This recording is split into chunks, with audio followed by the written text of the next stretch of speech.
Déjà, je demanderai d'être indulgent dans les commentaires parce que c'est juste une hypothèse.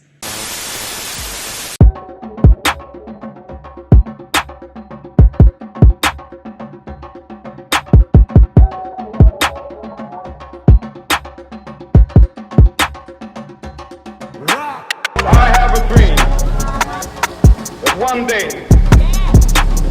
this nation will rise up.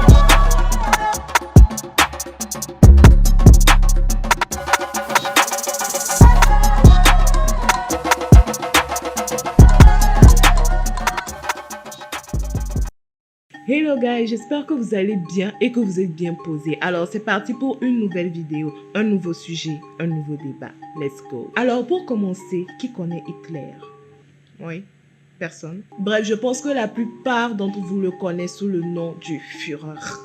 Ce mec a bouleversé le monde de 1939 à 1945 durant la Deuxième Guerre mondiale qu'il a lamentablement perdu d'ailleurs. Bon, en vrai, il n'a pas aussi lamentablement perdu que ça, mais vu qu'il a fait du sale, c'est difficile pour nous d'avoir de l'indulgence pour lui, en tout cas pour moi. Alors, imaginez un contexte dans lequel il aurait gagné cette guerre. Et maintenant, imaginez ce contexte en Afrique, d'où l'objet de notre vidéo. Alors pour ceux qui viennent d'arriver sur cette chaîne, je suis Dan Christie. N'hésitez pas à vous abonner, à activer la cloche de notification pour ne rien rater. Et sans plus tarder, passons au vif du sujet. Alors, qui était Hitler? Beaucoup me diront c'était le diable en personne.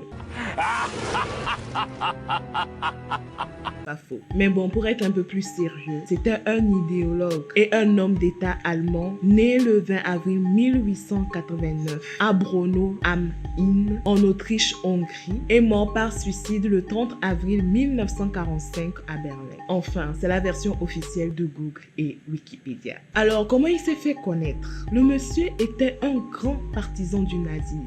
C'est quoi le nazisme?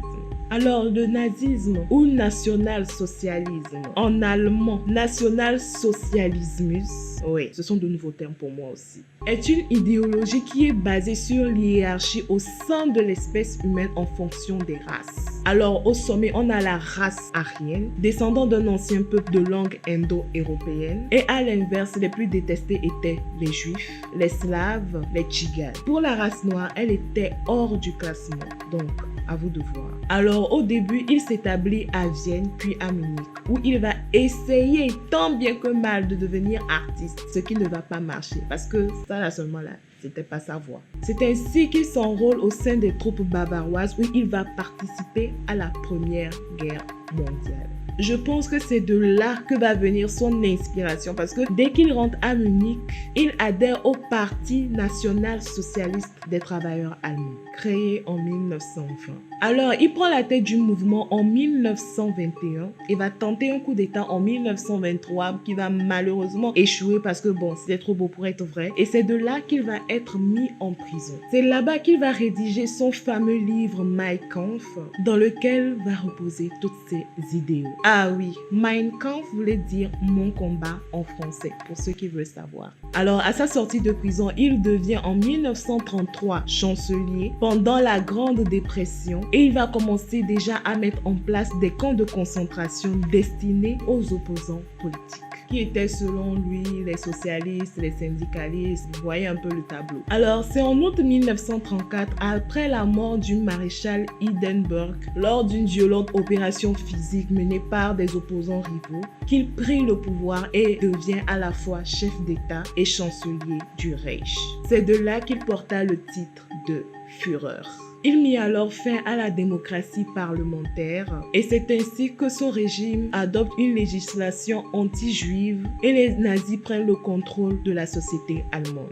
En 1939, il décide d'envahir la Pologne pour faire grandir et étendre son pouvoir, ce qui donna naissance à la Deuxième Guerre mondiale. Alors, au début de la guerre, bref, c'était l'éclate. Ses troupes avaient connu une succession de victoires, mais qui va malheureusement être arrêtée par les troupes alliées constituées des soviétiques, des anglo-américains, etc.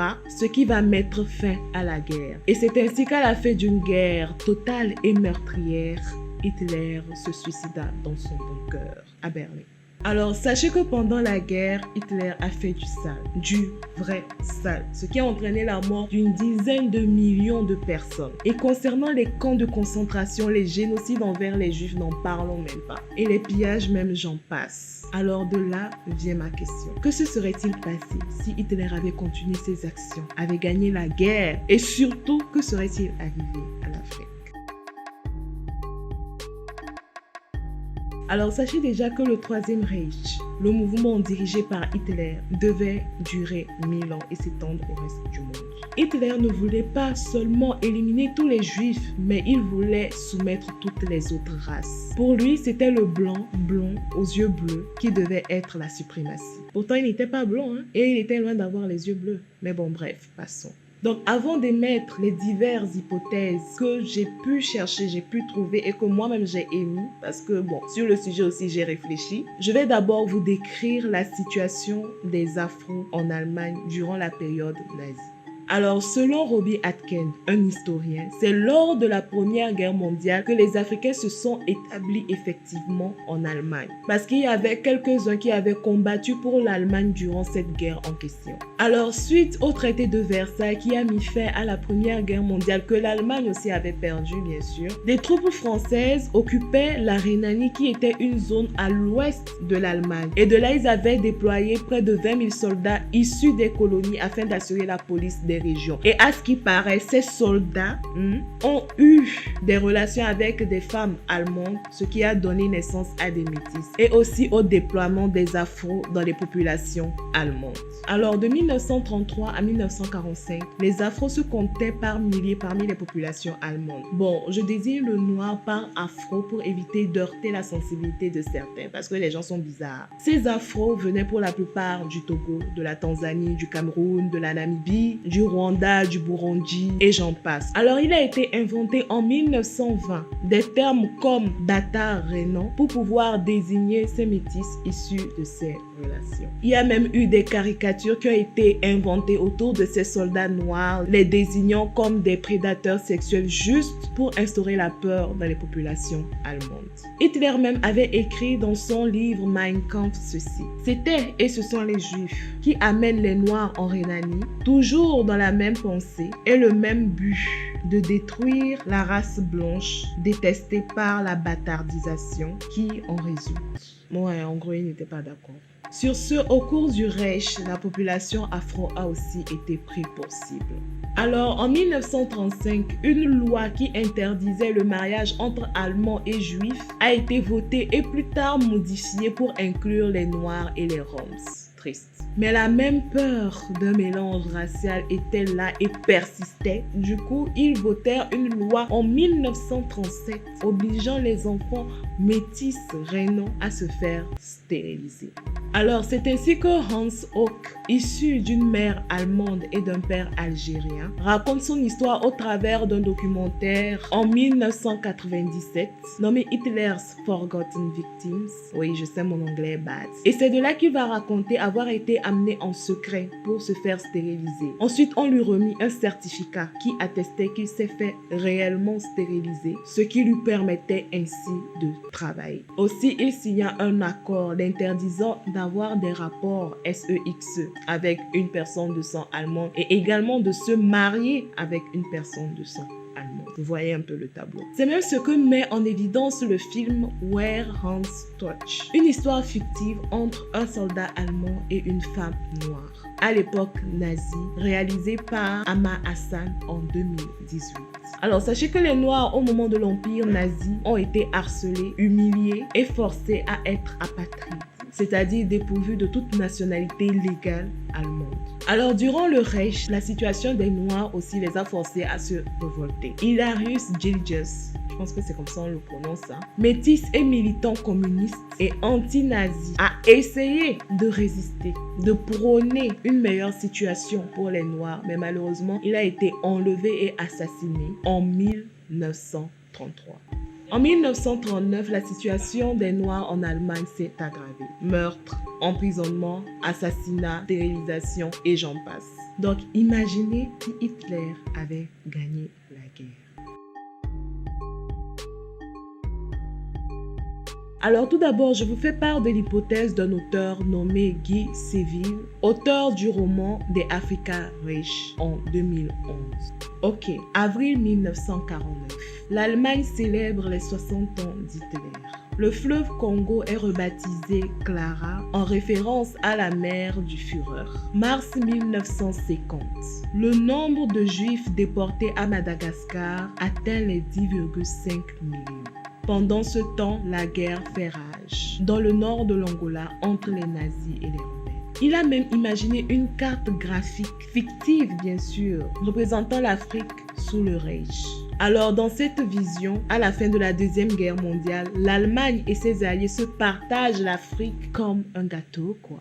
Alors les colonies franco-africaines deviennent le monopole des Allemands, appelé Monopole sur la carte graphique fictive. Et souvenez-vous bien qu'en temps réel, c'est-à-dire dans notre dimension à nous, parce que ça c'est dans une autre dimension vraiment très imaginaire, à la fin de la Première Guerre mondiale, toutes les colonies allemandes étaient devenues des colonies françaises ou anglaises. Donc en gros, ce serait comme une revanche en fait. Alors le Congo va devenir une colonie allemande. Donc imaginez les Congolais en train de parler l'allemand. Bref, le Soudan, le Kenya et le Nigeria vont appartenir aux Britanniques, tandis que Madagascar deviendra un camp de concentration géant pour les Juifs. Alors pour Madagascar, cette hypothèse de camp de concentration géant est due au fait qu'il y avait un concept appelé Plan Madagascar, élaboré en 1940 par Heinrich Himmler, chef de l'SS, enfin du SS, voilà, et de l'ensemble de la police allemande, qui visait à envoyer près de 7 millions de Juifs d'Allemagne sur cette grande île. De la même manière, dans un discours que Hitler avait prononcé le 22 février 1942, ce dernier dit « Le jour où nous aurons organisé de manière solide l'Europe, nous devrons nous pencher sur l'Afrique. » Alors là, c'était une hypothèse fictive. Je veux dire que ça a été pensé et rédigé sous forme de roman et il y a des choses qui ont été ajoutées. Sauf que récemment, lorsque j'ai fait mes recherches, j'ai vu qu'il y avait en réalité des plans même édifiés par les Allemands nazis par rapport à l'Afrique. Bon, même s'ils avaient gagné, c'était pas sûr que tous ces plans-là auraient été mis en place, mais ça donne en quelque sorte une idée sur ce que Hitler voulait faire de l'Afrique. Ça a été tiré d'une revue et cette partie a été rédigée par le prince Koumoudoum III. Bon, on l'appelle Alexandre, voilà. Qui était tout d'abord un universitaire et un militant panafricaniste à renommée internationale. On l'appelle prince parce qu'il est héritier de Lord Priso, l'un des rois les plus puissants des Sawa, un peuple originaire du littoral du Cameroun. Mais là n'est pas notre histoire. Alors son récit avait pour titre « Hitler voulait l'Afrique » et détaillait tous les plans qu'avait Hitler pour l'Afrique fasciste. Bon, là, il s'agit d'un condensé de thèse soutenu en 1974 sous le titre « La politique africaine de l'Allemagne hitlérienne. Afrique du Nord, Afrique centrale et Afrique du Sud ». Alors, sachez déjà que pour l'Afrique du Nord, l'Allemagne n'envisageait pas de la prendre sous colonisation directe. Elle avait déjà admis la domination italienne sur un vaste ensemble comprenant la Tunisie, la Libye, l'Égypte, le Soudan et la Somalie. En gros, c'était comme ça devait se faire le partage. Dans le reste, il aurait autorisé une petite implantation de la France Vichy. Bon, la France qui acceptait les idéaux du Reich. Vous savez que lors de la Deuxième Guerre mondiale, il y avait une partie de la France qui était inclue dans le mouvement d'Hitler. L'Espagne aussi aurait eu sa part. Sauf qu'au même moment, l'Allemagne aurait implanté un peu partout en Afrique du Nord des camps militaires et aurait une totale domination sur l'économie de l'Afrique du Nord. Vous voyez que ça prête un peu à confusion. Parce que qui va accepter dominer totalement un pays, c'est-à-dire politiquement, militairement, etc. Tandis que toi, tu auras le monopole déjà sur l'économie et en même temps aussi, tu auras tes bases militaires installées un peu partout pour observer ces colonies-là.